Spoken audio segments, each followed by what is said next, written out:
UN climate officials has come out to warn that there are only 3 years left to save the world. This coming from no less an authority than The Guardian. World has 3 years left to stop dangerous climate change, warn experts. And experts are saying this, folks, not just any normal people, experts. Former UN climate chief Christiana Figueres, among signatories of letter, warning that the next 3 years will be crucial to stopping the worst effects of global warming. And this goes on to say that in a letter published in the journal Nature this week, the authors, including former UN climate chief Christiana Figueres and Hans-Joachim Schellenhuber of the Intergovernmental Panel on Climate Change, argue that the next 3 years will be crucial.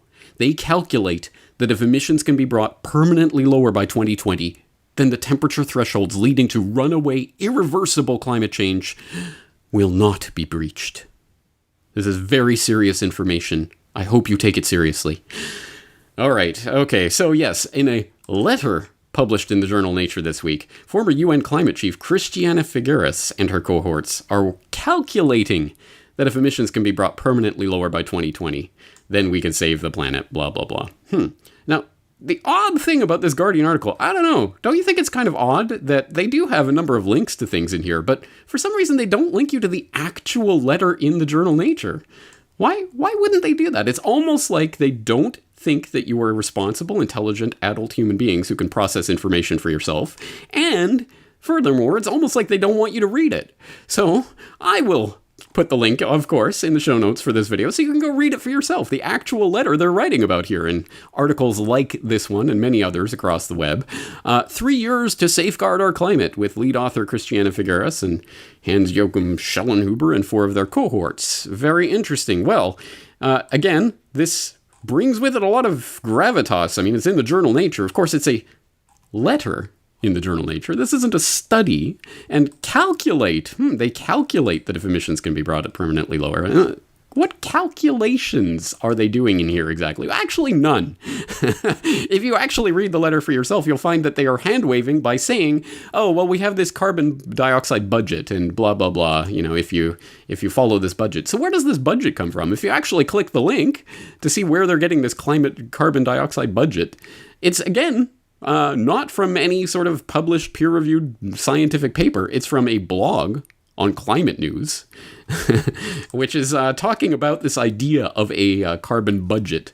How much carbon dioxide do we have left before we hit this magical 2 degrees Celsius of global temperature rise by the year 2100, which is a number with so many problems with this ridiculous idea, this completely unverified, unscientific, unverifiable assertion that we have the global thermostat of carbon dioxide emissions, and we can dial it up or down by tenths of a degree Celsius, depending how much carbon dioxide we emit. Complete nonsense. But anyway, using that as a basis, they calculated that there's some carbon budget. How much carbon dioxide can we release? And the funniest thing is, if you actually go to this link and read through it, they admit the problem is that there is no unique carbon budget, but many equally defendable carbon budgets. Yes, many different numbers that you could plug in here, and you could defend any one of them. But why is that? Oh, it's because they're using complex models, and they do not know if the models are kind of right, completely wrong, totally 100% wrong, a little bit wrong. Which ones are more reliable than others? Once again, it comes down to this modeling of the things that we know. The only thing we know for certain is that not one single model that has been produced so far was able to predict the last 20 years of non-global warming. But here we are, and now these models are telling us that there are many, many different numbers that we could throw into this imaginary carbon budget, and they're all equally defendable. But they just choose one of them in this article, and they just give you that link as if, oh, okay, here's a link. And knowing that not many people actually click it and actually read into it. So this is the level of what this has all been reduced to. 3 years to safeguard our climate. Yeah, okay, 2020 is this. Yeah, that's the magic number. And if we don't do it by then, I guess, kiss your kids goodbye and the Earth is done. Total nonsense. So the first thought that might occur to you, well, who is Christiana Figueres anyway? And if you don't know and you go and look her up, oh yeah, that's right. She's a Costa Rican diplomat with 35 years of experience in high-level national and international policy and multilateral negotiations, i.e., not a scientist in any way, shape, or form, which is kind of funny because if you are on the wrong side of the global warming alarmism hoax hype, and you try to speak about that issue, you're not a scientist, you don't know anything. But if you're on the right side of that issue and you are alarmist enough, 3 years to save the planet or we're all doomed, I tell you, then you can be anything. You can be a Costa Rican diplomat, and it's all good. But extra points if you remember that name, Christiana Figueres, from 2015, when she was there on the United Nations website in an official speech in her capacity as the top UN climate change official, admitting that this is not about science, this is not about the environment, this is not about some global magical pixie dust thermostat that can dial the global average temperature up or down. It's about... Well, what is it about? This is the first time in the history of mankind that we are setting ourselves the task of intentionally, within a defined period of time, to change the economic development model that has been reigning for at least 150 years since the Industrial Revolution. Yes, it is about changing the economic model of the planet. And who's going to lead that way? The UN, guys, of course, the United Nations. And they are the ones who will steward over the global economy once this has been transformed. Again, extra points if you remember that blast from the past of 2015, because of course we did talk about it with Patrick Wood when he exposed the technocracy agenda in interview 1046, and we talked specifically about Figueres and about that comment. So, yes, a dark agenda indeed. It's about the United Nations. It's about Agenda 2030 or whatever they're calling it now. And it's about the UN technocratic control that they are trying to take. And that's what this is ultimately about. It has nothing to do with some scientific calculation that we have until the year 2020, blah, blah, blah. But if you have that little tingling sensation in the back of your head, I think I've heard something like this before. Well, again, give yourself a prize because you're paying attention. I will direct you to this beautiful, wonderful 3-minute video from Tony Heller. It's absolutely perfect. This is a good one for sharing. UN grants Earth another 20-year reprieve, where he points out, yeah, if this sounds familiar, it's because it is. Because back in 1989, no less a personage than Noel Brown, who was at that time the director of the United Nations Environmental Program, the director of UNEP, you can't get higher than that in the UN environmental bureaucracy, he was saying entire nations could be wiped off the face of the earth by rising sea levels if global warming is not reversed by the year 2000. Indeed, so we had until the year 2000, but now somehow we have until the year 2020. Hey, great guys, we have a reprieve, yay!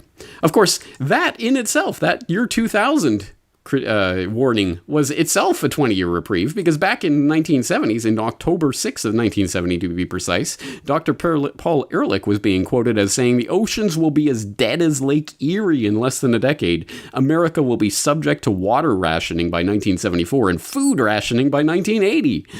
And we all know Paul Ehrlich was never wrong about anything. Oh, wait, that's right. Paul Ehrlich was wrong about everything he has ever predicted in his entire history.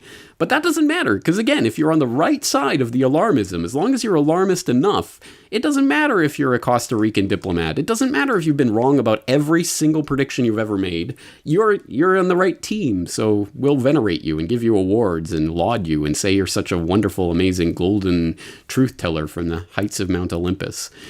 Total, utter hogwash and nonsense. 1980 to save the Earth, 2000 to save the Earth, 2020 to save the Earth. Of course, this is the concept of the climate change tipping point, and of course the tipping point continues to be adjusted a few years out in the future, depending on what the UN's got cooking on the back burner and what they want to bring to the forefront to simmer. And of course, we've seen this again, it's many, many times. For example, the railroad engineer who went on to become the chairman of the Intergovernmental Panel on Climate Change, Rajendra Pachauri, who is now the man whose name shall not be mentioned because of his transgressions while in office. I'll let you startpage.com that one if you don't know that story. But anyway, back in 2007, he was saying if there's no action before 2012, that's too late. What we do in the next 2 or 3 years will determine our future. This is the defining moment. So again, we have until 2012. Oh, wait, no. Did I say 2012? I meant 2020. Oh, I kind of missed 8 years there. But this time, guys, it's totally serious. It's super serial, guys. Man Bear Pig is coming in 3 years, I swear. But that's not all. Remember when then UK Prime Minister Gordon Brown, that scientific authority, proclaimed that we had 50 days to save the world back on in October of 2009. Of course, he was referring to the Copenhagen Conference of the Parties, the COP15, taking place in Copenhagen in 2009, and saying if there wasn't a deal reached then and there in Copenhagen in December 2009, the world was doomed. There is no plan B, he said. Well, there you go. I guess the world is already doomed because, of course, Copenhagen was a flop, if you'll recall. So, and no significant agreement of any kind was reached there. So, odd. I guess there is no plan B. The world is already doomed. But we have another 3 years.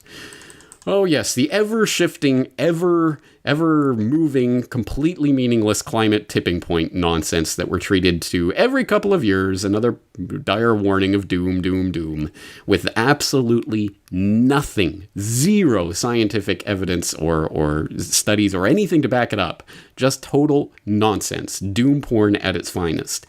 But it works so often, and it works so well, but it's the boy that cried wolf. And if you read my recent newsletter on the climate hoax tipping point, you might know about that people are tuning out of this doomsayer mode in record numbers, and more people are stopping believing this nonsense hype every time they hear it. And that is the real tipping point that's going on here.